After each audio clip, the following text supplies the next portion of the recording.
Rádio Bandeirantes, fechada com você, fechada com a verdade.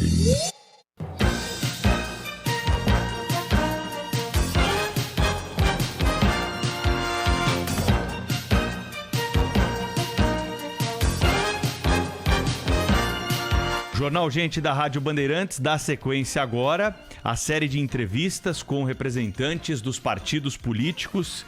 Nós hoje vamos conversar com o representante do PL, o senador Carlos Portinho, que foi o indicado pelo presidente do partido, o Valdemar da Costa Neto, para falar conosco aqui nesse espaço que estamos destinando para discutirmos política e conversarmos um pouco mais sobre as expectativas das composições para a eleição desse ano de 2022. Senador, seja bem-vindo aqui à Rádio Bandeirantes. Bom dia, tudo bem? Bom dia, muito obrigado. Bom dia a toda a sua grande audiência. Vamos começar falando então sobre vacinação, Porque isso vai continuar na pauta e nós teremos, claro, que discutir essa proposta com os candidatos, com os partidos ao longo de 2022. Temos aí a variante Ômicron mais presente, com um número maior de diagnósticos, as pessoas procurando os postos de saúde. Como que o senhor, o PL, como é que isso está sendo discutido no partido? É preciso investir em vacina e reforço? Essa vai ser uma bandeira levantada pelo partido na eleição de 2022? O PL é um partido plural, Ele reúne diversos políticos de diversas correntes ideológicas e a gente, como eu sempre digo, deve aprender a conviver com as diferenças. Quanto mais pensando que devemos ter menos partidos e partidos maiores, mais fortalecidos, reunindo mais políticos. Eu sou autor do certificado de vacinação e testagem, projeto aprovado em junho por unanimidade no Senado, que repousa na Câmara, mas já é uma realidade em todo o país por decretos municipais. Agora, olhando para o governo brasileiro, o governo ele tem um mérito, e a gente não pode retirar, que realmente o Brasil é o país que mais vacina.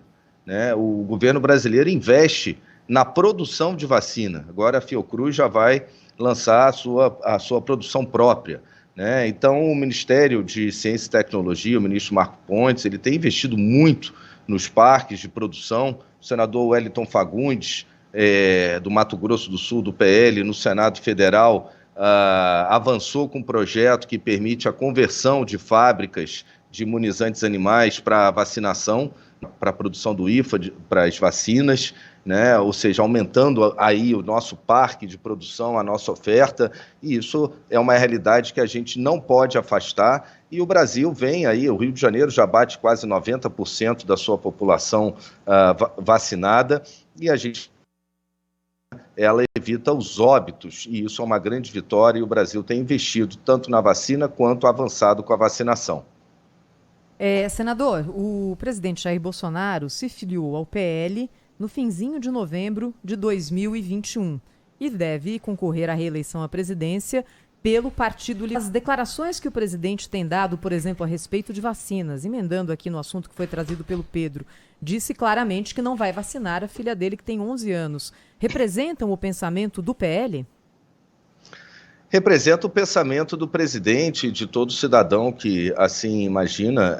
A vacinação ela é obrigatória, mas não é compulsória no Brasil, e isso me refiro a outros tipos de vacinas e de vírus. É lógico que os pais têm a responsabilidade de decidir pela vacinação. Nós, quando nascemos, aliás, de todos nós, as crianças são as primeiras a se vacinar. Então, você vê que o PL vem dentro do partido, até representado muito por mim, uma pessoa que tem uma preocupação com a vacinação, com certificado de vacinação que permite abrir a nossa economia, quem vai aos jogos de futebol, quem vai aos espetáculos, tem sido um instrumento necessário para vários setores, turismo e tudo mais. A gente, no PL, como eu digo, a gente tem que conviver com as diferenças e entender que o Brasil, as pessoas têm que ter responsabilidade pelos seus atos, têm o direito de decidir sobre a sua vida, mas é obrigação do governo incentivar. Esse mesmo governo que, além de liderar no mundo o processo de vacina de milhões no parque e na produção de vacina própria do Brasil, que alcançaremos em breve, é o mesmo governo que colocou no ar o Conecta SUS. Conecta SUS é justamente o instrumento necessário que permite exatamente isso. Não vai ser difícil divulgar essa mensagem, se o garoto propaganda do partido é contra e tem aí um histórico muito difícil nesse quesito vacinação? Uma coisa é que o presidente, como pessoa física, né, eu entendo que ele pensa, outra coisa são os atos, e os atos dele, do governo, institucionais, que importa ao cidadão, tem levado a vacina ao braço do cidadão brasileiro, tem cuidado da nossa economia com isso, tem investido por isso nesses parques de produção de vacina. Eu acho que a gente tem que olhar os atos e pensar que a gente pode conviver com as divergências, mas o país tem que institucionalmente trabalhar para a vida, para a sua população. Isso o governo brasileiro tem feito. Senador, Sônia Blota aqui, um prazer recebê-lo no Jornal Gente da Rádio Bandeirantes. Enfim, o senhor falou, o Pedro Campos colocou bem a questão, quer dizer, se o garoto propaganda fala uma coisa e o partido está falando outra, fica complicado casar. Então eu vou perguntar para o senhor a respeito das reformas. Com esse da Previdência e de outros marcos regulatórios, tem as importantes reformas, a administrativa e a tributária, e que estão deixando a desejar. O próprio presidente Jair Bolsonaro falou que elas não devem andar esse ano. Eu queria saber como é que os senhores estão trabalhando isso durante essa campanha eleitoral, tanto o presidente quanto o PL. Esse é um ano de eleição, realmente, é um ano que já é difícil aprovar grandes reformas. Quero lembrar, o ex-presidente Michel Temer conseguiu aprovar, sim, uma reforma trabalhista, mas ele não era candidato à reeleição, né, o que facilitou, num ano de eleição, a sua aprovação. A reforma administrativa, ela mexe com diversos setores, principalmente da administração pública, naturalmente, né, e exige um debate maior que talvez não haja espaço político, digamos assim, para avançar nesse ano. A reforma tributária, ela é desejada por toda a população. A gente teve avanços, sim, tanto na Câmara com o projeto de reforma do imposto de renda, tanto no Senado com a PEC 110, que está muito próxima aí de chegar a um texto final para votação. Mas o ano eleitoral, ele atrapalha, mas esse material, ele pode ser usado. É bom destacar as reformas, que eu chamo reformas de mercado, que o governo federal produziu com muita eficiência. Por exemplo, agora a BR do Mar, como, por exemplo, a independência do Banco Central, a privatização da Eletrobras, o marco legal das startups, que eu relatei e que vem atraindo enormes recursos para o nosso país. O Brasil já tem mais de 20 unicórnios no mundo, no setor de tecnologia. Mas, senador, essa vai ser a bandeira da campanha? Qual a bandeira da campanha? Eu entendo que essas reformas, elas são muito importantes, porque elas abrem a nossa economia, atraem investimentos. Posso deixar de dizer também, numa área que me é própria, a própria reforma de mercado da Sociedade Anônima do Futebol, que vem atraindo investimentos, né, nesse setor também, para clubes que estavam praticamente aí quebrados. Então, eu acho que o governo ele tem muito a mostrar, além de obras por todo o país, especialmente na parte de infraestrutura, né, concessões com resultados incríveis, como, por exemplo, recentemente a da Dutra, de campos de petróleo, o próprio investimento em usinas e geração de energia, a própria legislação sobre a distribuição de energias alternativas, né, energia solar, eólica. O governo tem muito a mostrar, parte também, naturalmente, do trabalho que fez o Senado Federal. Senador, o presidente Bolsonaro já mudou de partido, se não estou enganado, 11 vezes, para 9 partidos. Eu fiz a pergunta que eu vou fazer para o senhor, na rodada que nós estamos fazendo de presidentes, no caso do senhor, representante do presidente de partidos políticos. Eu já fiz a mesma pergunta para Luciano Bivar, do PSL, e também para Carlos Lupe, do PDT. E eu vou repeti-la para o senhor. Um pouquinho diferente, né? Mas o teor é o mesmo. O PL não teme ser usado pelo presidente Bolsonaro, uma vez que ele já declarou que ele escolhe o partido com as necessidades e possibilidades de uso dele, e não do partido e nem da ideologia do partido? O partido não teme ficar na mão se o presidente for eleito logo depois da eleição? O PL é base do governo Bolsonaro desde o início, né? Por isso, acredito que há uma identidade entre o partido e o presidente. Tanto o presidente agrega muito ao PL, como o PL agrega muito ao presidente, junto com a composição dos outros partidos que formam o bloco de apoio, como o PP, como Republicanos. Eu entendo que o PL, por ser como eu disse, e a gente fala muito de forma pejorativa do centrão, né? Mas um partido de centro é um partido plural, é um partido que admite o debate interno de ideias opostas e consegue conviver com essas diferenças. Talvez por isso o presidente tenha encontrado no PL um partido que pôde recebê-lo muito bem, né? E que pode construir junto, que vem construindo ao longo desse governo essas reformas, como muitas que eu citei aqui, né? Apoiando, né, as iniciativas do governo federal. E o presidente tem muito a agregar também ao PL, né? O presidente carrega uma legitimidade enorme, de muitos brasileiros continuam firmes, apoiando, acreditando no governo, e por isso eu acho que o PL e o presidente são, nesse momento, um bom casamento, olhando aí para o cenário eleitoral. O PL é um partido que tem capilaridade, tem muitos prefeitos, muitos governadores, né? Então essa soma, sem dúvida, agrega a ambos, tanto ao presidente quanto ao PL. Mas, senador, o PL também abraçou, né, com braços e pernas, o PT. O Partido Liberal foi o vice-presidente da República quando o presidente Lula foi eleito, José Alencar. O presidente do partido, Valdemar da Costa Neto, foi condenado na justiça por envolvimento em ações que são creditadas ao governo do PT. Já abraçou fortemente um e agora está abraçando fortemente outro. A gente tem que entender na política, a política não é fla-flu, né? Eu só torço para o Flamengo e não torço para o Fluminense. Nosso partido tem que ser o Brasil. A gente tem que torcer para que o Brasil dê certo. Eu falo isso hoje porque sou do partido do governo e, eventualmente, num cenário aí negativo, de que eventualmente ele não seja eleito, o próximo presidente, a gente vai construir, tem que construir. Eu sou um crítico de muitas ações do governo, porque não estou só para bater palma, eu estou justamente para apontar os erros e para construir. Por quê? Porque, no final das contas, seja quem for o presidente, os resultados recaem sobre a sociedade, sobre eu, sobre vocês, né, sobre o contribuinte. Então, o nosso papel é contribuir. E o PL, justamente respondendo a sua pergunta, como eu disse, é um partido plural. É um partido que tem correntes mais à esquerda, que tem correntes mais conservadoras, que tem correntes mais à direita e tem correntes que acreditam aí no livre mercado, mas também na importância do governo dentro daquilo que a sociedade exige, o social, sua função social. Então, é por isso que somos um partido plural e podemos contribuir com os governos e vemos contribuindo com os governos no Brasil. Senador, nós estamos conversando com o senador Carlos Portinho, que é do PL, né, aqui no Jornal Gente da Rádio Bandeirantes. Para uma eleição nacional, é claro que as ligações estaduais elas são fundamentais, as composições. E por isso que eu pergunto para o senhor, o PL vai ter candidato ao governo no Rio de Janeiro? Quem é o candidato do presidente Jair Bolsonaro? E no maior colégio eleitoral em São Paulo, quem vai ser o candidato? No Rio de Janeiro, o nosso candidato é a reeleição, o governador Cláudio Castro, também ao PL recentemente, nesse movimento que fizemos aqui do crescimento do partido.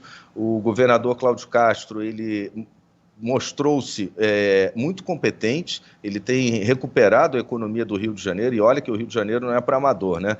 Já foram vários governadores presos, a economia realmente sofrendo muito com tudo isso, e a partir principalmente da concessão da SEDAI, né, o Rio de Janeiro se capitalizou e vem fazendo as suas reformas, e o governador Cláudio Castro aqui é o nosso candidato, é o candidato que inclusive conseguiu pacificar a política do Rio de Janeiro, né? Conseguiu permitir que o Rio estava só reagindo, né? Agora ele está planejando, ele está investindo, e isso é mérito da sua capacidade de governança e mérito também da sua articulação política, porque pacificou, de certa forma, fez um arco muito grande de aliança aqui com diversos partidos, diversos atores políticos, dividindo os espaços, sabendo dividir os espaços com todos. Em São Paulo, o PL ainda está discutindo, o candidato mais provável é o ministro Tarcísio, né, ao governo do PL, uma pessoa de imensa capacidade técnica e que tem ajudado muito ao Brasil e ao governo federal com diversas obras.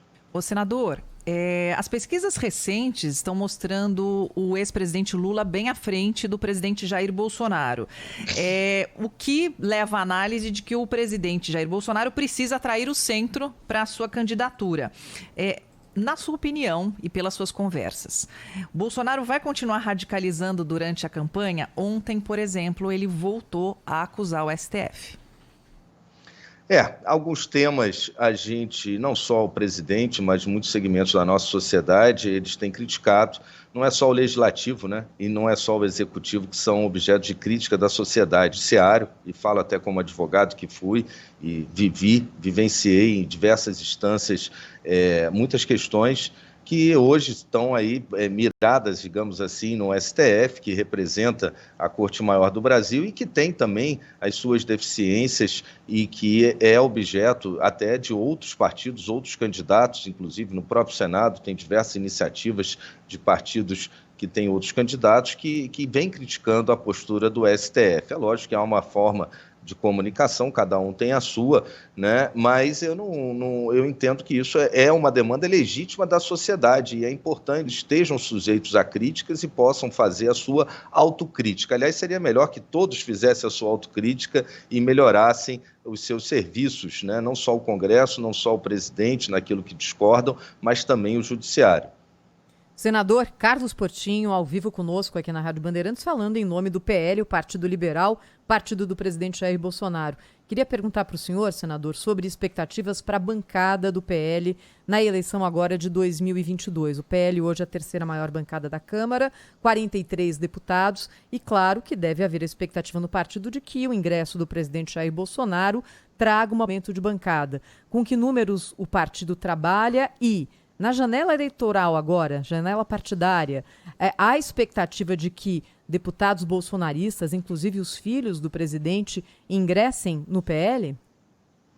Sim, a partir da filiação do presidente Jair Bolsonaro, a nossa bancada no Senado, que começou pequena, antes até do meu ingresso, eram 2 senadores, com o meu ingresso 3. Agora o ingresso do senador, além do senador Romário, que já havia ingressado, o senador Flávio Bolsonaro, e devemos aí começar o ano de fevereiro com uma bancada ainda maior, chegando a 7 senadores, podendo alcançar até 10 senadores ainda no ano de eleições. Com as eleições, como eu falei, tanto o presidente agrega ao partido, como o partido agrega ao presidente, e nesse aspecto o presidente agrega muitos votos, né? Mostrou-se na última eleição capaz de eleger uma grande bancada, e isso se soma, na verdade, a bancada que já é grande, que nós pretendemos aumentar. Aqui no Rio de Janeiro, a nossa expectativa, por exemplo, é passar dos 3 deputados federais para 10 a 15, o que seria um recorde aqui, inclusive na história da política fluminense, né? E isso se espelha também em outros estados, na medida que o presidente goza de legitimidade, mas as eleições têm muitos votos a trazer também para construir junto com o seu partido.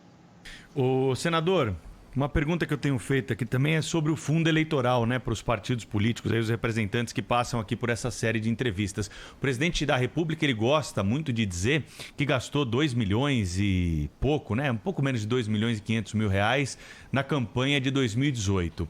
O PL vai ter acesso a uma fatia grande do fundo eleitoral, vai fazer o que com esse dinheiro? O que não for usado, o presidente diz que não precisa de muito dinheiro para a campanha política, vai fazer o que com esse dinheiro todo? Está aí um outro ponto de divergência, presidente, o que é sadio, inclusive, a gente conviver com isso. O presidente vetou, quero lembrar, a LDO justamente nesse aspecto, né? Derrubamos o veto e agora deve ser aprovado. A gente optou por esse modelo de financiamento de campanha. Campanha custa, gente, e para que todos possam ter, ou a maioria possa ter, os seus espaços na política, né, concorrendo com aqueles que têm muitos recursos, e não falo só no meu partido, vamos falar aí de partidos menores que precisam de recursos para trazer, inclusive, novos personagens que a gente precisa renovar o cenário político.